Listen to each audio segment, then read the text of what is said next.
everybody. It's good to be back in the land of Jeff Bezos. I like to joke that India is partly funding Bezos' space program. Amazon, the second biggest market, is India, and we're adding to his personal wealth. So for those of you who haven't heard about the Indian space program, we launched our first experimental rocket back in 1963. The topic of my talk today is the hemispherical blind spot, because what's happening on the other side of the Earth is often missed by what's happening on this side of the world. So in 2007, I worked for NASA and Boeing in the late 90s, and I've been an entrepreneur for 16 years now. In 2007, when I decided to leave San Francisco and move back to India, the late science fiction writer Arthur C. Clarke, who was one of my mentors, he remarked, he said, "Sasmita, that's a strategic move." I said, "Why do you say that, Arthur?" He said, "Well, everything began in the East and it's going back there." And he cited the example of the Chinese alchemists who invented gunpowder. No gunpowder, no rocketry, guys. I'm going to show you a few slides from the ongoing exhibition at the London Science Museum, which is called Illuminating India, 5,000 Years of Science and Innovation. It's curated by a dear friend of mine. That's rocketry from Mysore, one of the princely kingdoms in the south of India. That's one of the oldest manuscripts. It's in one of the libraries in Oxford. These are coins from the Mughal Emperor Jahangir with the constellations, the signs of the zodiac on them, early 1600s. That's an astrolabe.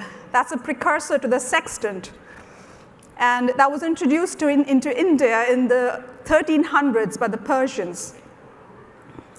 That's one of my favorites, cosmic architecture. That's a sundial in Jaipur.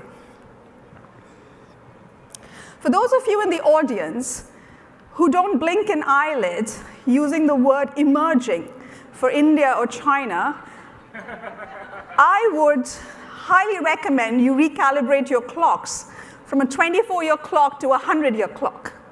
And just 4 clocks away, the Mughal dynasty in India and the Ming dynasty in China were 2 of the richest polities in the world. So I think we really need to put things back in perspective. It's 400 years now, we're sort of back in the limelight. Nothing surprising about that. That's a photograph that went viral after India made it to Mars. And most of the media houses which covered the mission got stuck with the price tag. And that's what I call stereotyping. To me, what was the most exciting bit of the mission was that it was accomplished in just 14 months, 1-4, from the day the budget was approved.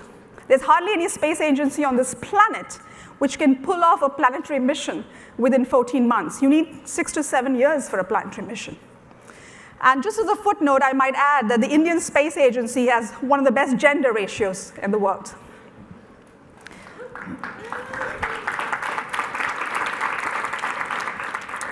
And that, I guess, all of you are familiar with. I often get asked, is there a space race between India and China? I don't really think so. If there is one, then for those of you who are familiar with the story, we are the tortoise and China is the hare. I really think the space race now is between government agencies and private companies.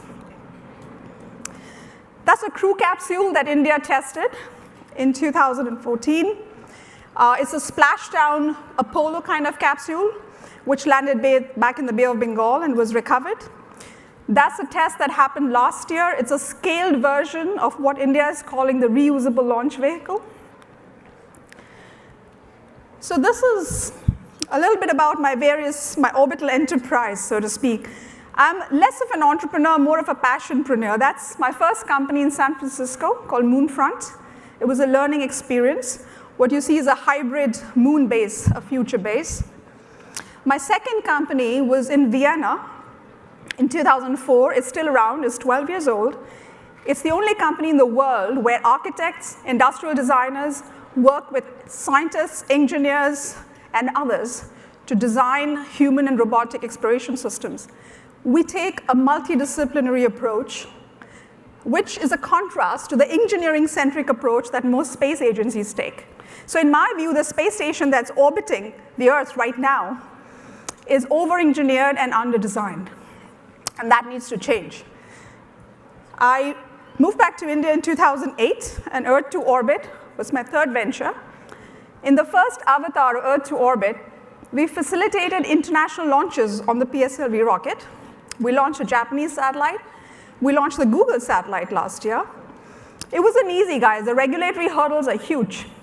So those of you who've seen the movie Bridge of Spies by Spielberg, there's a scene where Tom Hanks is sitting with a Russian consul in East Berlin and saying, let's talk about things that our countries cannot. That's what I did between Delhi and DC to make it happen. It took us 7 years. And now I'm on to my fourth and perhaps my final venture, which is really a response to climate change and the COP21 Paris Declaration.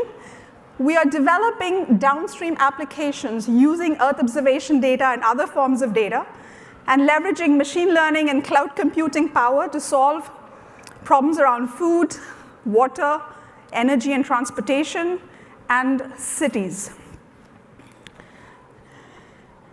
The line between exploration and exploitation has always been very, very slim. That's a photo from a recent trip to Antarctica earlier this year. Colonization. I know Elon likes the word, but that word is loaded. I come from a country that was colonized for 200 years. So I think it's very important that we define what is it that we mean when we say we want to colonize Mars. I mean, Seattle was colonized too, right? It's really up to us, entrepreneurs, policymakers, civil servants, explorers, businessmen, to decide what kind of future we want to create. I'll end my talk with some visuals from the first ever cultural expedition to Antarctica, of which I was a part. And this was an art biennale. And with that, just a few minutes. I wish we had bigger screens for these kind of visuals. We had 20 artists on board and 8 interdisciplinary experts, including myself. We even had a philosopher who gave a lecture to the penguins about existentialism and contemplation. And with that, I shall end my talk. Thank you. Was that one of Thomas Saraceno's Eroscene? That's exactly right. That was Thomas's Eroscene. Yeah, no, Thomas has this wonderful idea of sort of like trying to celebrate the aerialness of life. And I suppose that the next thing would be the Spaciocene. But I want to come back to that word colonization. What would you prefer? How does settlement feel? Does settlement feel? Settlement is an interesting word because it gives the idea of a decision having been made. I think settlement, to me, is a sequel to the use of the word colonization. So I think we need to invent a better word, and I don't think I have one right away. I mean, I think we need something. No, even settlement, it almost hints that you've kind of colonized. Well, I think the English language needs another word, probably. Okay. Well, that will be another project for the team over the rest of the day to find another day. I noticed your reusable space vehicle and the capsule. What's the thinking in India about humans in space? Oh, it's a natural next step, you know. We started our space program back in the late 60s, early 70s. We build our satellites, we launch rockets, so what's the next step? It's planetary exploration, both robotic and human. It's a natural next step. And how does it speak to people in India as a possibility? Is it a statement about modernity? Is it a statement about transcendence? What's the spiritual sense? Well, I think it's a statement around exploration. We're human and we want to explore. And if we can do the orbital math, and if we can get there, we will get there.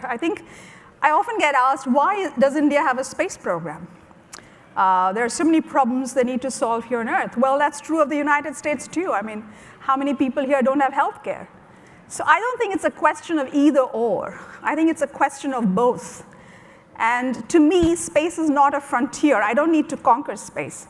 It's just a cosmic extension of my existence here on Earth. I mean, I'm living on a spaceship right now as we speak. Arthur Clarke used to be very fond of that Buckminster Fuller sort of image. Yeah, that's exactly right. So I was very struck. I was actually at Planet when that 104. That must have been an extraordinary feeling.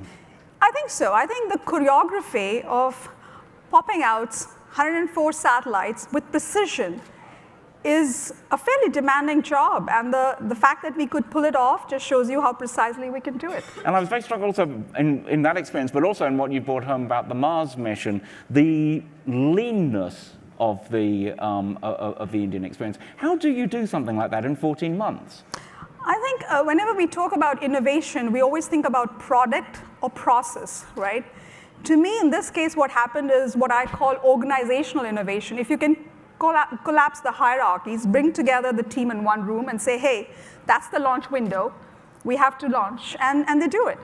I think most government agencies are hugely bureaucratic. I'm not saying the Indian agency isn't, but they're able to innovate when the need arises. I think that's pretty cool. So was it the hard deadline? Absolutely, the launch window was very, very clear. And what's the follow-on to that first Mars mission? I think there will be the usual sequences. You have an orbiter, you have a lander, and then you have sample return. So I think that will be the trajectory. We're going to have a mission to the moon next year, guys, in the spring of 2018. And nowhere in the world has a government space agency launched their lander and rover together with a private team from Bangalore. So that will be a historic first as well. The Google Lunar X Prize team from India is going to launch their lander rover with the Indian Space Agency's lander rover. And what are they launching on? On the PSLV. I noticed you talked about the tortoise and the hare. Of course, the hare is actually the symbol of the moon, yes? Oh, yeah, I mean, in some ways, yes. Because in Chinese mythology. But when the Chinese moon rover went up, people got very, very excited about it. Have you had that moment of sort of like national excitement and conversation? I think so, absolutely. I think we have a very, very young population. We have almost, 600 million people under the age of 26. So yes, the hunger, the excitement is palpable. It's there.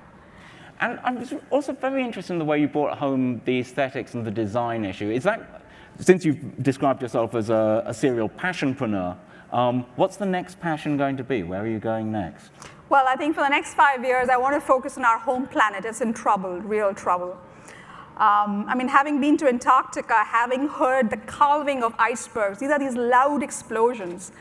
I mean, it's a life-transforming, mind-bending experience. I mean, not that you have to go to Antarctica to know that climate change is real, guys. I'm not saying that. But I think it's time we took care of our home planet. So maybe in the next few years, I'm going to try and see how we can develop some cutting-edge applications and eventually even launch a constellation. And what would that constellation? Well, I think we are taking the approach which is sort of a counter to our American friends here who first launch a constellation and then challenge the world to use it.